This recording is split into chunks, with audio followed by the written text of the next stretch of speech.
Welcome to our SAP Basis interview prep.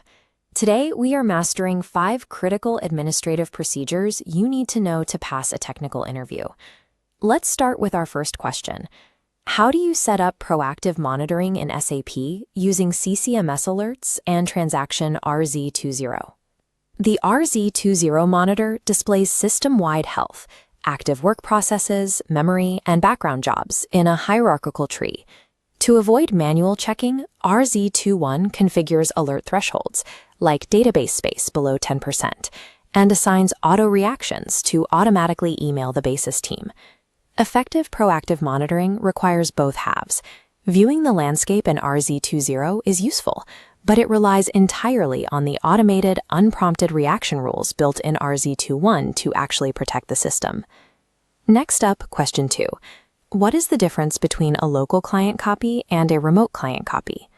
A local client copy, using transaction SCCL, happens entirely within the boundaries of a single database instance. In this diagram, you can see the data packet moves directly from the source client folder to the target client folder without ever leaving the database. A remote client copy, using transaction SCC9, is a different operation. It extracts data from a completely separate SAP system. Because the source and target are separate, this process strictly requires a working RFC connection and adequate network bandwidth to handle the heavy data travel. The architectural choice comes down to your goal.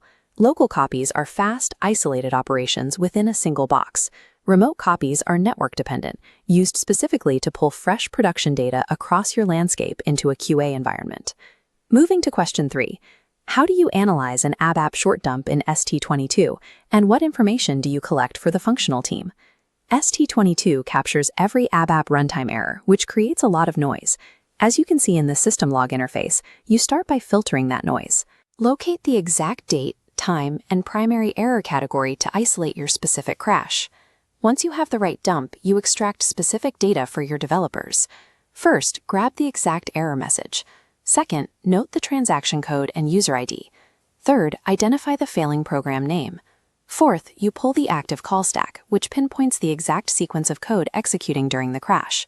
Finally, the short dump text provides the specific reason for the failure, such as a missing authorization object. By extracting these 5 precise data points, you translate a chaotic system crash into a highly actionable ticket. This immediately reveals whether you are dealing with a basis memory exhaustion issue or a broken line of developer code. Let's test your knowledge before the next question. Active recall. What prevents a newly refreshed QA system from accidentally sending dummy data to your real production partners? This ties directly into question 4, walking through a QA system refresh. Looking at this timeline, the process starts with a pre-refresh phase, where you document all QA-specific settings. Then, you overwrite the QA database with a fresh copy of production. But restoring the database introduces serious risk. To answer our active recall prompt, you must run transaction BDLS during the post-refresh phase. This critical step converts the production logical system name, the QA logical system name, ensuring QA doesn't misidentify itself on the network. After BDLS, you execute a strict cleanup checklist. You lock any migrated production batch jobs, repoint the RFC destinations in SM59 back to test systems, and reset service user passwords. The system refresh process concludes only once all logical connections to the live production environment are meticulously severed. The database copy itself is merely the first half of the operation. Our final topic is question 5. How do you configure TMS in a 3-system landscape? And what is the role of the domain controller? The transport management system dictates how changes move. Using STMS, you initialize one central domain controller, usually production. The dev and QA systems detect and join this domain. Then you draw your transport routes, a consolidation route to QA and a delivery route to PRD. Because the domain controller holds the absolute central configuration for the entire transport landscape, it acts as a single point of failure. If it goes down, you cannot make transport configuration changes, which is why large organizations carefully manage it or implement backup controllers. To lock in what we've covered, here is a summary cheat sheet of the core transaction codes.